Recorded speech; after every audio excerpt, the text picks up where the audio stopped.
there's so much miscommunication between couples Mhm. all the time. And if you think about a fast food drive-through, they really want to ensure that they're getting your order right. And so the employee will repeat back to you what you ordered and even show it on the screen.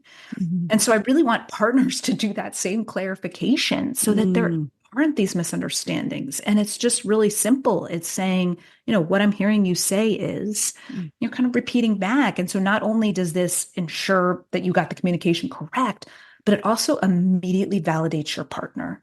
Your partner's like, Mhm. oh, okay, they heard me. They got it. And Mhm. it also makes us less defensive because we hear something, we kind of want to fight back immediately. But if we Mhm. have to pause and then repeat back, it slows everything down.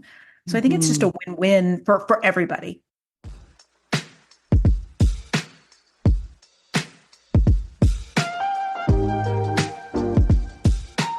Hi, my name is Luella Young. I'm a psychotherapist and coach. And if you're interested in how your lifestyle is affecting your mental health, then you're at the right place. On this show, I interview various guests from across the miles and share how their lifestyle choices affects their sense of self, their wealth, and most importantly, their health. Enjoy the show.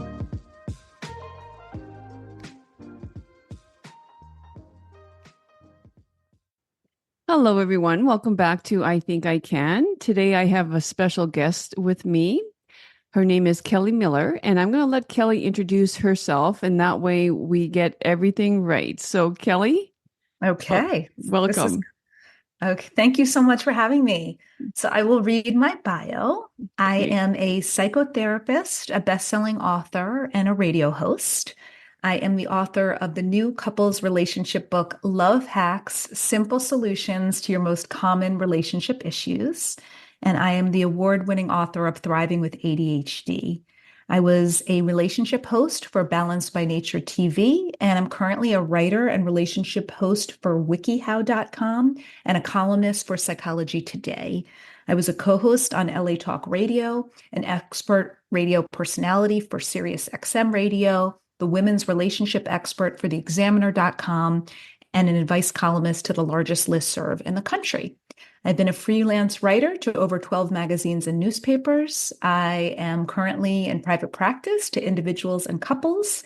And my website is Kelli Miller Therapy. That's Kelli with an I. And Facebook is the same, Kelli Miller Therapy, and Instagram, same, Kelli Miller Therapy. Thank you so much for having me. Wonderful. Wow. That's quite admirable, everything that you've done. So, I mean, as a psychotherapist myself, yeah, like, Mhm. okay, so obviously you have a love of writing, but Yes. but what made you write this book, and like why this book and why now? Sure. So I was having a lot of couples that were coming to my office and presenting the same issues over and over again. And I really thought about it and I thought, this is great. Couples therapists can help these couples, but what about the couples who are struggling who can't make it to the office for time reasons or financial reasons? And I thought, we need something to help those couples. And we also need to help those couples with quick and effective solutions so they don't have to do a long, arduous therapy process through a book. They can just get the quick and easy. And I didn't see anything like that on the market. Okay. Okay. Well, how long have you been practicing? I've been in private practice about 8 years now. Okay, so you call yourself okay, a relationship expert. Now, what's this ADHD thing? I'm Yeah, also very exactly. Like, how does interested in that come that. into play, right? Yeah. Yeah. So I have two boys, 14 and 11, and both of them have ADHD. So I really had to learn, what does this mean? How do I best communicate with them? How do they best learn?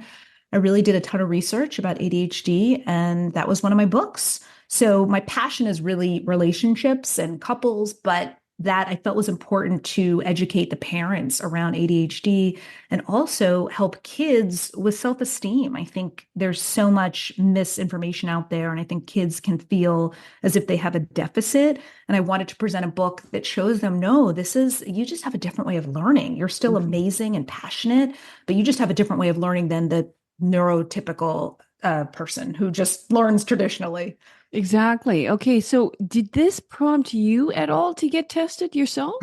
It's really funny because people have asked me. I mean, I've never been tested. I definitely have some hyperactivity, but yet I'm super organized. So there's where the little piece maybe, I'm not sure. So, but it's funny. Either way, it's all good, right? So, Yeah, I know. Like, I mean, the reason why I'm asking this is because I've been looking into it a little bit myself, like mhm, because, well, you know, people just see it as hyperactivity. Most people see it as the boy that just can't sit down in the classroom, right? But I right. think the inattentive ADHD type is often, I think, very misdiagnosed. And I am no expert in this. And Mhm, actually, I get quite, you know, I get quite upset with when adults come to my office mhm, stating that, they just walked into their doctor's office and they requested, this questionnaire to be done. sure. And within literally minutes, they prescribed one of the stimulants. And Mhm, so, I mean, I much prefer like what you were describing there, like sort of education, workarounds, but also, I mean, just to me, and maybe you can expand on mhm, this as well. Psychotherapy is really, if I were to sum it up, it's just understanding yourself. Like a person that's coming for psychotherapy, the psychotherapist is really the guide on the side into you getting very inquisitive about why you behave the way you do. And then yes, we specialize mhm. in certain areas like relationships and stuff like that. But it's just sort of like what is your workarounds, for Yes. this type of mind that you have? Mhm. Yeah. I So wholeheartedly agree. Yeah, oh, it's right. It's just that awareness and self-reflection. I mean, I think, people think of therapy as like a luxury. I'm like, no, it's a necessity. We should all examine oh, ourselves, learn, right? I mean, there's so much benefit to it. so much benefit. Like, I mean, it's not always very lovely, right? While we're No. doing it. Like, I mean, I don't know if you've Mhm. attended or you have your own therapist, Oh, but sure. Yeah. but I can understand why it's very intimidating for people because of all the exposure that you have to do about yourself and that real connection and trust of the Mhm. therapist is huge and it's very, very scary. So let's get back into this work that you've just completed here, this Mhm. masterpiece. Eh, l- Love hacks. Mhm. Why the title? It was title.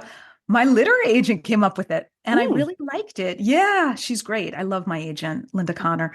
But she came up with it, and I thought, you know what, that actually works because it's like we need these little tools, little solutions, right, to help yeah. us out. And it is like a hack, right? Like if we can sort of tune in and kind of, rig the system, I think it helps relationships. So I thought it was really catchy.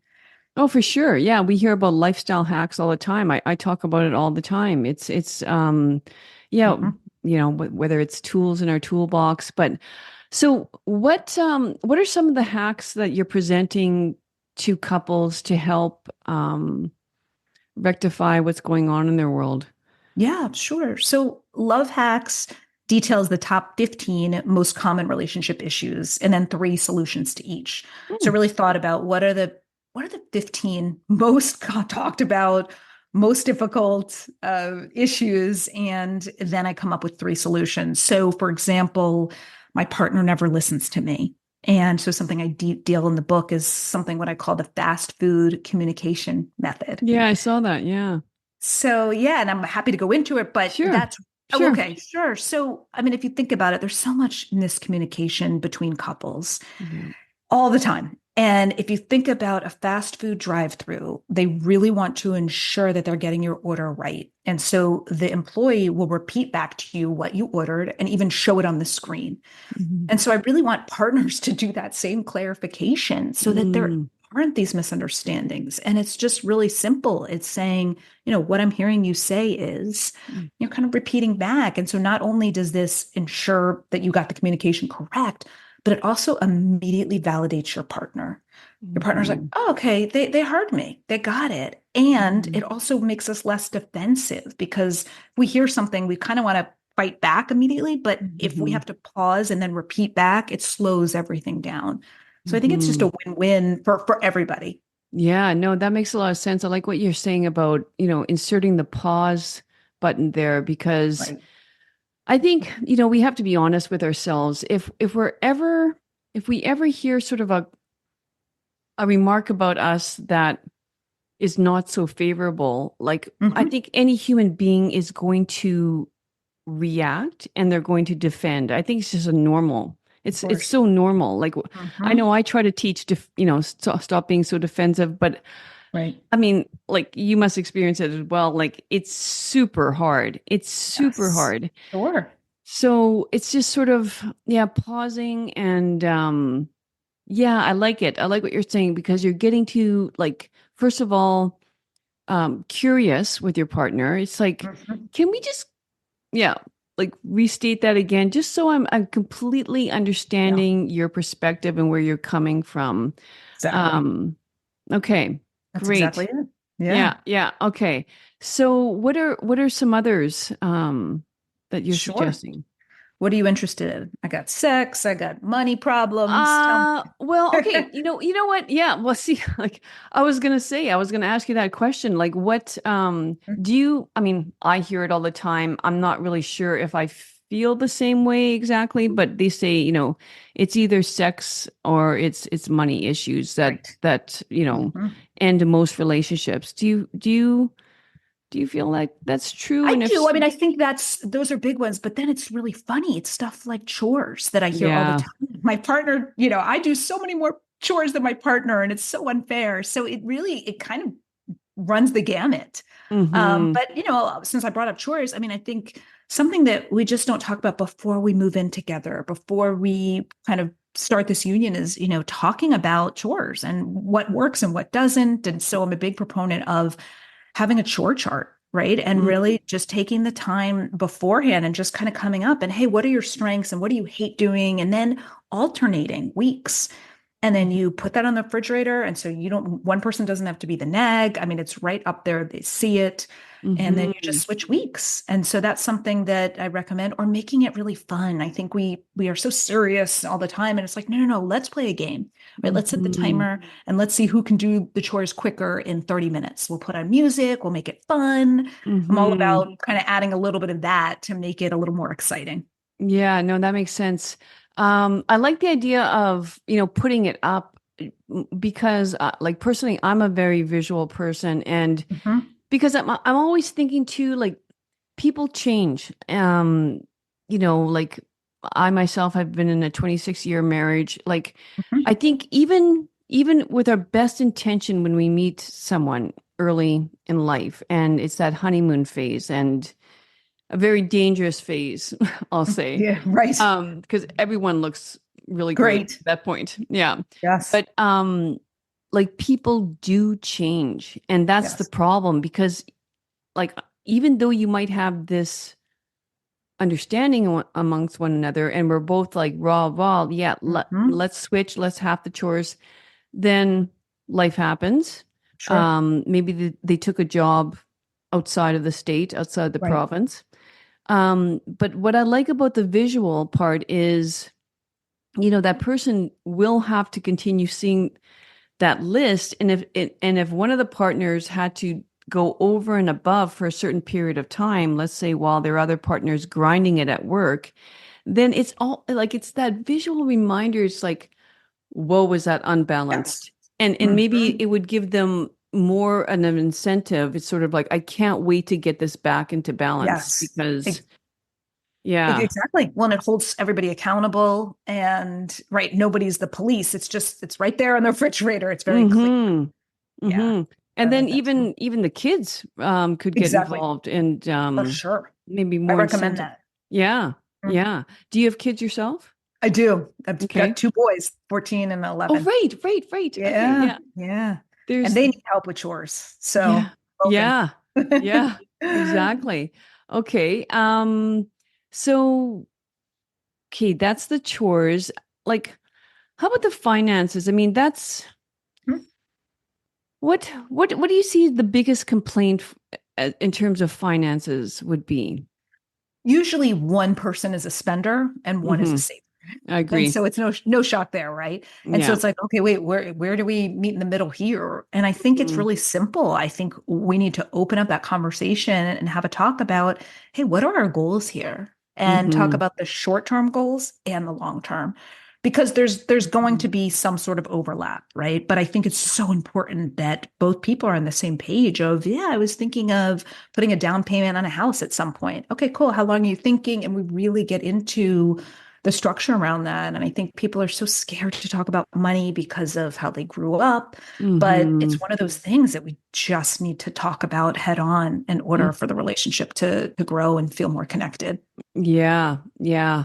Um, yeah. I feel like one of the partners are more or less, if one of the partners can be more or less a little bit more forgiving, I guess, right? That sort of helps with Mhm. that financial piece as well. It's sort of like, yeah, whatever. Yeah, she's a saver, or, yeah, he likes his toys. I mean, Right. it's just sort of like, Sure. yeah, Hmm. it's just sort of, I guess, the give and take of it all. But how about let's say when one of the partners is overspending due to an addiction?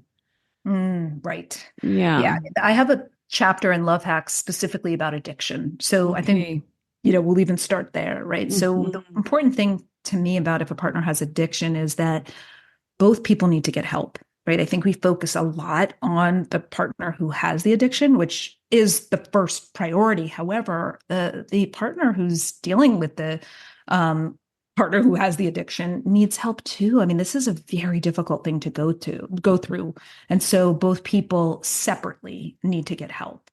Hmm. And so once that's established, once the addiction is under control, then we can talk about kind of the spending that takes place and we set up boundaries and structure around that, right? And it might be, until this is under control, like, hey, we have to, I'll be in charge of the spending for a little bit until that trust is earned again, something Hmm. like that. Yeah. What do you think is most beneficial for couples in terms of bank accounts, Mm, yeah. joint versus Hmm. individual? I mean, it's so funny because I really think it's dependent on the couple and what they feel comfortable with. I mean, I Mhm. wish there was sort of a magic answer, but I mean, I've seen both. I've seen individual works really well for them, and and I've seen joint where they feel like a team and a unit. I mean, I think, and it's also one of those things. I mean, maybe couples can try a joint account together and see how that works for them and say, okay, let's give it 6 months. Let's see how we do, how we feel. And if either one of us feels like it's not working, then maybe we can do separate accounts. So I think Mhm. there's just flexibility within it. Mhm.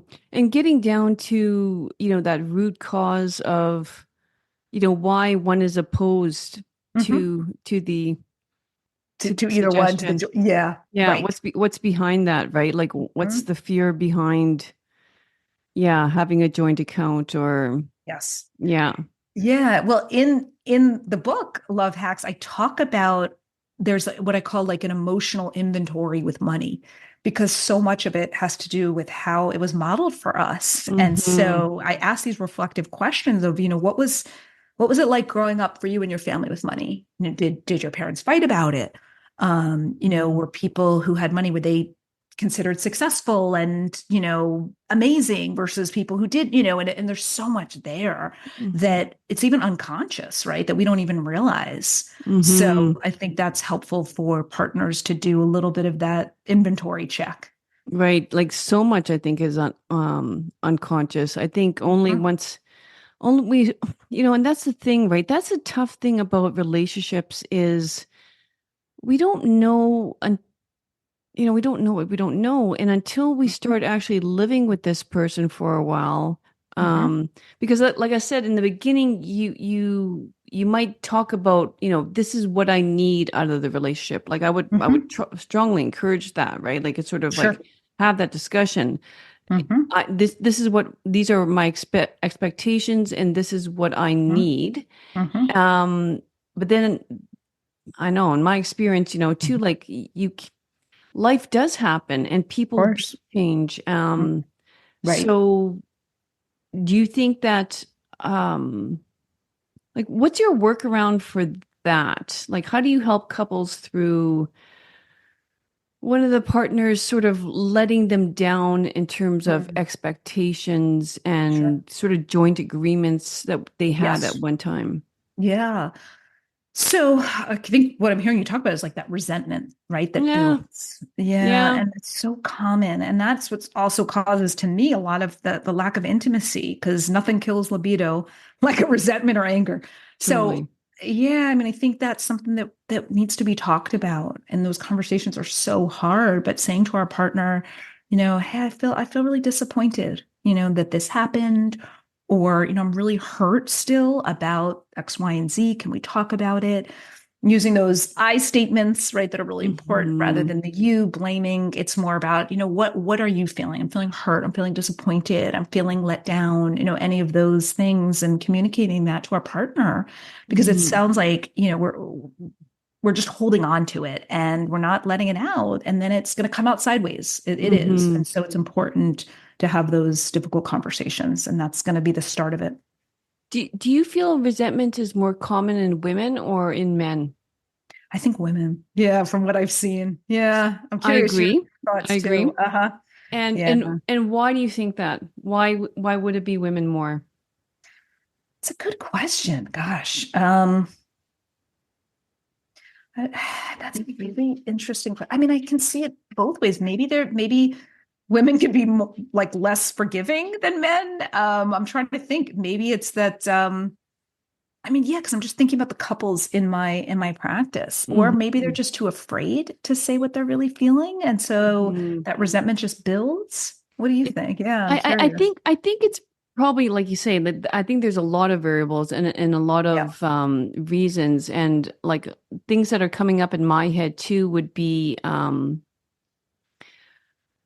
well, I mean, sort of being the caregiver, it's very natural for them to just yes. sort of take care of everything. Right, When the right. tough get going, the going get tough sort of thing. And Hmm. also, I think it's that like it's so like because I don't want to paint like sort of this large stroke over women either, saying Right. that yeah, they're a certain way or this, but I think really what it comes down to it is the person being uncomfortable talking about their feelings Right.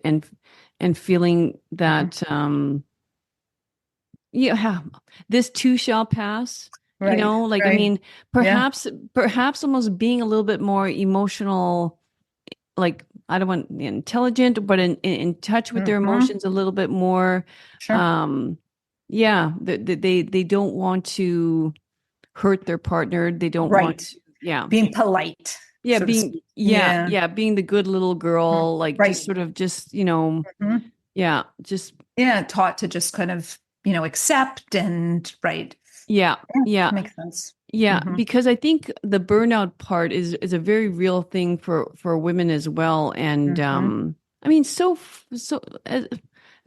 same for men. I don't like to stereotype any Me too. gender here, Right. but like, um, just yeah, they just I don't know, sort of want to take it for the team all the time, and Hmm. yeah, very Right. hopeful. Yeah. Hmm. Until one day, um, I think the cup overfloweth, right? Yes.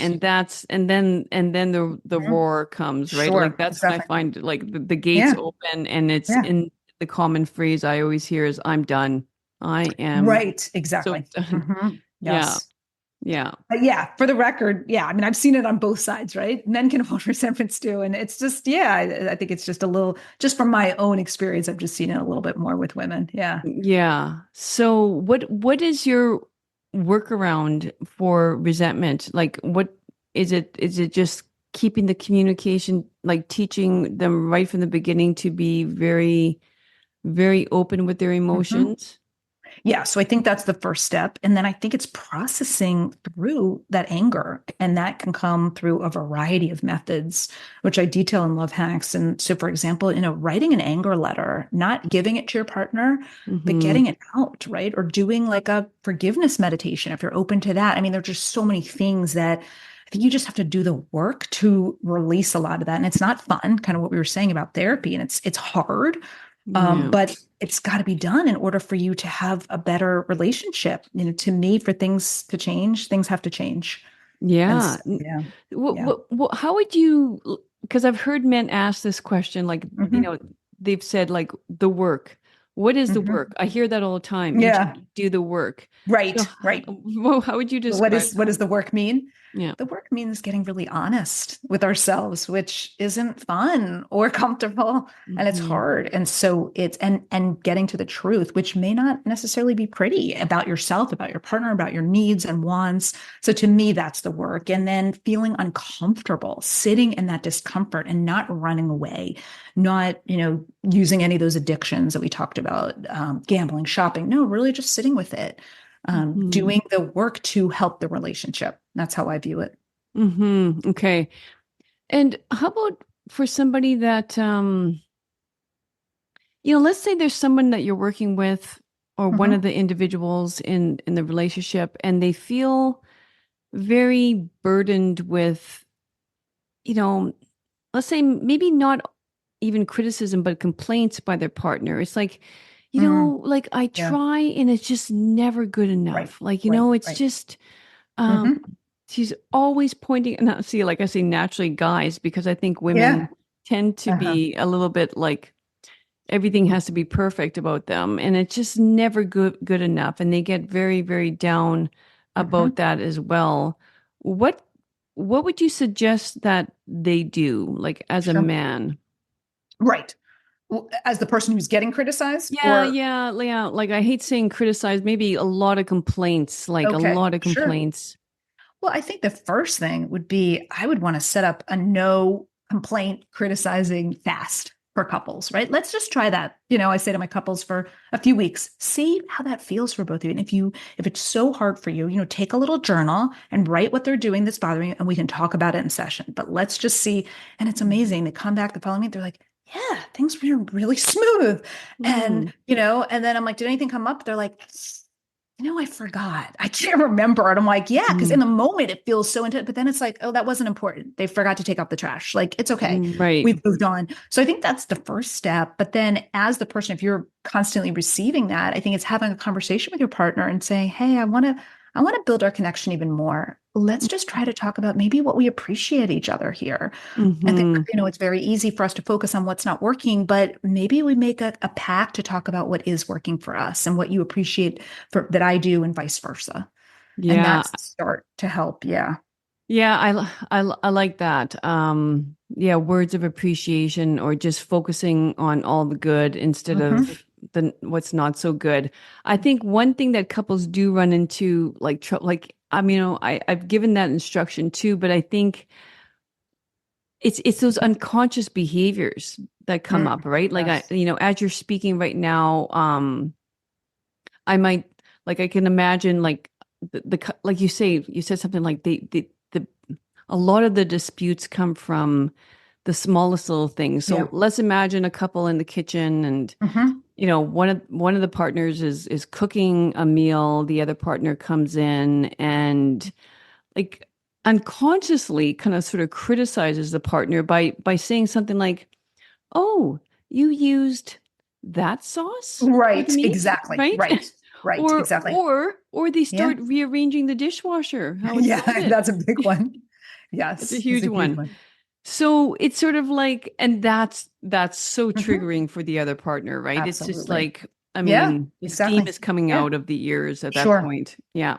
So what could we suggest What to, can we do? yeah, Yeah. yeah. So I think as the partner that feels criticized or complained, I think we just pause and say, when I hear those kind of things, it really hurts me, because Mm-hmm. because so it's getting vulnerable with that, right? It's getting to that place, hearing that makes me feel sad because I've worked really hard on this meal. And I think Mm-hmm. what was pointed out to me was that I didn't do it right. And so maybe going forward, again, we can kind of focus on what works, right? Like, and maybe we can just say, hey, for future, could we use X sauce instead of this one, right? So there's just a way of saying things, that can help everybody be more receptive. Yeah. No, good point. Like you remind me that's like the importance of communication. And even though I think that term is used like too much, I mean, like Mhm. that's couples come into my office too and say, we can't communicate, but Hmm. they have to get a lot more granular than that, with Right. me, like in order to Hmm. help, because it's such a common complaint. But I think what you just described there Hmm. is really like trying to almost creating the script before they go Yes, into the exactly. conversation. Yeah. That's exactly Yeah. right. Completely. Yeah. And I And I, feel, let's go ahead. oh, sorry, I was just going to say, and if people get nervous about like when they're talking to the partners, which can happen, I say you can write little notes. That's okay. And bring it to your partner. Like, okay, I want to talk about X. Because sometimes we can get so flooded, we forget. But yeah. Hmm. So And how would you define flooded? when we get overwhelmed, we can get, the ideas suddenly pop out of our head. We can get angry and then suddenly say things we don't want to say. So it's utilizing that little note sheet to remind us, like, okay, no, I want to talk about this, this, and this, and I want to stay on track and not get into the emotional brain. I want to get more into logic about what we need to talk about and work on. Yeah. Um, what should one do if they do, like once it happens, right? Yes. Once you're flooded, Yeah. it's Very yeah. tough. So what do you suggest to couples when that happens? Mhm. Yeah. So one thing I talk about in Love Hacks is this concept of timeouts. And people think of timeouts as like punitive and, putting a toddler in the corner, but it's really just a way to get recentered. And everybody gets flooded or overwhelmed or angry. And so super important to notice when you do feel that way. So to answer your question, I would say to people, right, like as you start to notice that you're getting overwhelmed, right? Don't wait till after. Notice, right? So some of the signs could be you're clenching your hands, you're clenching your jaw, you're getting red and hot, your heart's beating fast, any of those physical symptoms. And stopping before it gets to that place and saying to your partner, hey, I'm getting overwhelmed here, or I'm getting flooded, however you want to phrase it. Do you mind if we just take a time out here? I don't want to regret anything I want to say, and I think we can better communicate afterward, or just say, hey, I'm just going to call a time out. Hmm. And then after a few hours, you reconvene and the conversation is so much better. And during that timeout period, you do something that's going to help recenter you, whatever that is for you, taking a walk, listening to music, whatever it is to get back to that place where you're calm and can have that conversation again. Yeah, you remind me of a strategy that's used by the Gottmans, right? It's sort of Mm-hmm. yeah, just letting them know that just that communication, like I can't do this right now, Right. and telling them when you can do it, because I think that's the other thing that Exactly. the partners like. I know typically they think that, oh yeah, you're just leaving again, but Right. so you have to tell them. Exactly. So I'm glad you brought that up because I said the same thing in the book. This is not a time to just exit the conversation, never talk about it again. And the Hmm. person who calls the timeout is the one who then has to reconvene and say, okay, I'm ready Hmm. now. Or you establish a set period and you both come back together. But that is absolutely right. This is not an excuse. And then also for the partner who may feel rejected with the timeout, I just want to speak to that because that can happen. It can feel like, no, I don't want to talk to you. It's more if you can look at it as we're both going to get our points across better if we take this time out. This is not a pride thing or a winning thing. It's, hey, we're both going to be more receptive if we're calmer. Yeah, yeah, exactly. Yeah, I never have seen disputes being resolved when two people are screaming at one another. Exactly. Have you? No, you're right. No, Exactly. no. Yeah, It's that it's doesn't work so well. no, Exactly. no, Makes for no. good drama and TV shows, but yeah, not a Right, fruitful conversation. right, exactly. Um, how about have you had, like, back to the ADHD thing? Have you Mhm. had adults in your room that have mentioned that they've been diagnosed and it's contributing to the relationship? Oh, for sure. Yeah. Yes. Yeah, and some don't know that they have it, and their partner thinks they have it. So that I've seen, but it is difficult. But again, I think it's one of those things that once we are educated around it and the partner is educated, it can make a world of difference. Because I've had couples come in and they feel that the partner's doing this on purpose, right? They're always late. Mhm. They just can't get organized, and it's so frustrating. And I've told them, and we have a real conversation about what ADHD is and how that executive part of the brain just doesn't work the same way. And I think Mhm. once partners can see that, like, oh, okay, so this is not their fault, right? They're not trying. In fact, they want to be more organized, and that compassion can help uh, more understanding of that partner who has to deal with it. Yeah. Um, what if the partner says something like, but I don't see them doing anything different. Like they constantly tell me, sorry, Right. this is me. The I'm way so I so am. forgetful. Yeah. Right. What do you Right. suggest then? I think that they come up with a collaborative approach. Right. I understand that. And I accept that, this is how you are. But I think, as a team, we can work even better. So maybe we sit down, we figure out like what can help you more. Right. Mhm. So, maybe it's having a timer on your phone, when you're in the shower so that, you don't lose track of time. Mhm. Simple things like that can make a world of difference. And it's, saying, look, we're in this together. We're a team. And so if we can collaborate together, we can figure out the solutions that work best for both of us. Mhm. Mhm. Yeah. Yeah. Um, so you mentioned something about, couples, I mean, it seems to be more complicated than it was 10 or 20 Yes. years ago. Do you think so? Like Yes, what? I do. Yeah. Okay. Yeah. Tell And me I'll more tell you about that. why. Yeah. Yeah, I think there's so many more distractions today than there were 10, 20 years ago. And I just don't feel that we are spending the same quality time with our partners than we were because we have more things going on. We have a phone going off, we have emails coming in. So I'm a big proponent that we put structure around the phone and computer and we really focus on our partners. And whether that's at dinner time where we say it's a no phone rule, or we just plan a date night and agree, okay, yeah, neither one of us is going to look at our phones. But I think it's so important because we need that undivided attention to feel seen and heard. I mean, they've done studies to show that even on dates, if people have their phone on the table, people don't feel as paid attention to because I think it's that anticipation of is it going to go off? Is it going to ring? Is that date going to look at their phone? So Yeah. yeah. Yeah. Mhm. No, and it's I think you're right. Like it's become so accepted in Yes. society too, like for, Mhm.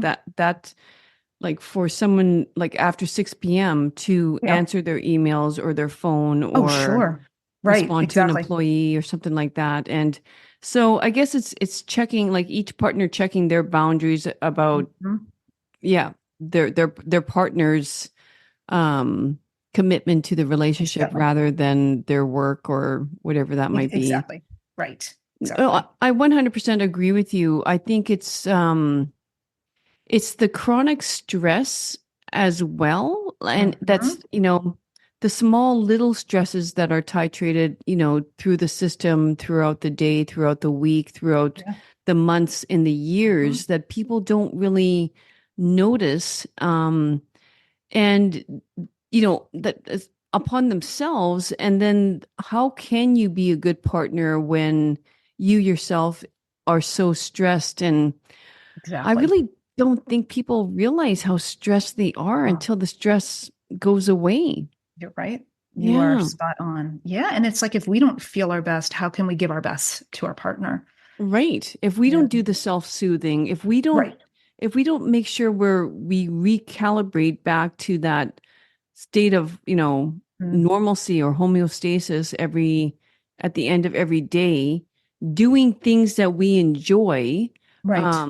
which doesn't mean like watching Netflix or whatever. Just like I don't know. Yeah. Bath, walk, meditation. Um, yeah, Yeah. I just don't think people are replenishing No.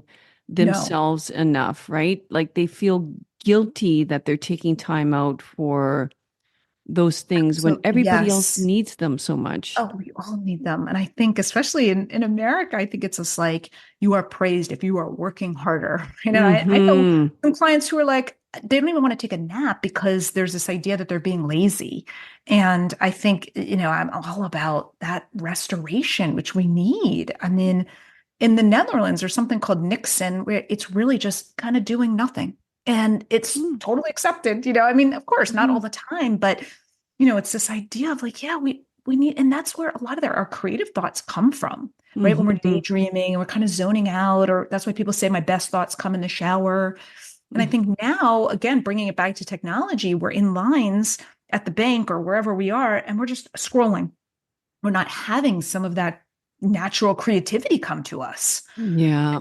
Yeah. Yeah. So, What's your sort of go-to for self-care? so I'm a big meditator. I've Mm. been doing that since 2007, imperfectly, twice a day, but that's helped a lot. But I love fitness. I have a Peloton that I love. I love hiking and I love animals. I have a little whippet that I just love, and it's Mm. so soothing and calm for me. And then my friends, right? So I have a lot of social interaction and I try to really balance it. And every week isn't perfect, but I really try. You need those joyful things in our life. Otherwise, what are we living for? I know. I know. Oh, that Right. sounds great. How did you get into meditation? Because a lot of people find it difficult. Yes. So it's funny. So I had a friend back in 2006 who said, I think this might help you. And Mm. I thought, yeah, yeah. And I Yeah, literally I blew it off. know. Right. I'm like, that's great for other people. And then about 6 months later, he said to me again, and I'm so glad he did. And I thought, if I hear something twice, that's a message. Right. So he told me about this group. And it's very similar to transcendental meditation, Hmm. but it's called Vedic meditation, little like kind of offshoot. And I had somebody teach it to me. And you get your own mantra. And it was just, it's like one of those things where it just quiets down the voices a little bit, like the craziness, just quiet down a little bit. And so you don't feel as reactive is kind of the best way. And Yeah. so, Yeah. yeah, that's been a gift, a real gift. Were you sorry, it's pronounced or said how or spelled? Vedic meditation. Oh, M Yeah. M with an M? MED? V as in Oh, Victor, oh, Vedic meditation. okay. Yeah. Okay. Okay. VEDIC. Yeah, I don't Yeah. think I've heard of it. Do you teach your sons how You know what? to? So I always said I was like, this is my plan. Yeah. Um, when they're ready, I have Right. approached it. But it's one of those things. It's like anything else, right? They've got to want to do it themselves. Exactly. I mean, even though we know how important it would be for their brains, Yes. yeah, it would be even that much more challenging. I really think the craving for it, the urge has to come from within, and Of course. yeah, Yeah, and like anything, pretty much, right? it, It's like, yeah, it, because if somebody wants to do something, they're motivated, right? They're not motivating to please somebody else. They're motivated within themselves. yeah, exactly. Well, I want to ask you one more question here. Sure. What do you think is like, what's your number one go-to or recommendation to rekindle the connection that's Mhm. been, Lost. yeah. Right, sure. I think the first thing is getting really vulnerable with our partners, and that means really bringing it to the table and saying, hey, I feel like maybe we've lost something here, and what can we do to bring that back? I think sometimes people just avoid that, which makes sense. It's uncomfortable, but I think if we bring it to the table, that's where that we can start from there, and we can grow, and we've acknowledged it, and both parties are aware of what's going on. But I think that vulnerability is so important in a relationship because it brings out that authenticity. It brings the connection, right? We're Hmm. not avoiding. And so that's my first thought is to start there. And then I'm really about that newness, bringing back some of those things that were exciting at the beginning of the relationship. And they've done studies to show adrenaline-filled activities can bring couples together. So do some rock climbing, roller coasters, just something different, even to bring back some of that excitement, the passion, the joy that maybe has been lost for a while. Yeah, yeah. Remember reminding each other sort of why they got together in the Yes, in the first first place. Like, place. yeah, Yeah, all those fun activities that, Hmm. yeah, I like that idea. Yeah. Hmm. Connecting to their values again, long-term vision. Yes, Um, exactly. yeah, because that vulnerability piece is a real tough one. It's very tough. Yeah. Yes. So, well, okay. Is there anything else you'd like to say? Like, tell us, Yeah. is your book out? Yes. So Love Hacks is out and you can find it online, Barnes and Noble, anywhere books are sold. And yeah, I think I just want to end and say, relationships are hard, but I think we're so quick to just want to exit when things are tough. And so the reason I wrote Love Hacks was this reminder of there are solutions that can help us. And Mhm. so I want to kind of keep that faith going that Mhm. couples can work their issues out, and it also doesn't have to be so complicated. They can be simple solutions that can really help. You've got to do your part. Both partners have to do their part, but yeah, I think we can help couples this way. Yeah, and I always get very excited. Like, you know, when I see that both parties are actually invested and interested, right? Like, I Mhm. mean, I kind of remind them the fact that you're showing up here, in front of Yes, me, it is a really good sign in itself. exactly. Yeah, I mean, there is that rare occasion where one person's dragged in. I'm sure. Right. I'm sure. Exactly. But yeah, no, it's. I always Hmm. say it's great to get a little help from, you Of know, course. a Yes. professional, a friend. Yeah. All right. Well, I know, like I always link everything Right. with my guests in the show notes, so you can find Kelli Mm. on all the social media platforms. Her website, very easy to find. Her name is spelled with an I, Kelli, Miller. You can't really mess that up. Exactly. Um, so I'm sure you'll see her book right away when you search that. So thanks Thank you so so much, much. Kelli. I Oh, really appreciate you coming on and helping our couples out there who are struggling a little bit. It sounds yes. like a Thank you so much. great piece of work that you did. Thanks so much for doing Oh, that, for I writing that. appreciate Like I it. say, I know it's not easy. All right. So Thank you so much. congrats. I appreciate that. Okay, very welcome. And everyone else, we'll see you next week. Bye bye. Thanks once again for joining me on another great episode of I Think I Can podcast. If you liked it, please subscribe below so you don't miss out on any future episodes. And until next week, treat each day like it was your last, because each new day is a privilege that we shan't take for granted. Cheers and have a great week. Bye-bye.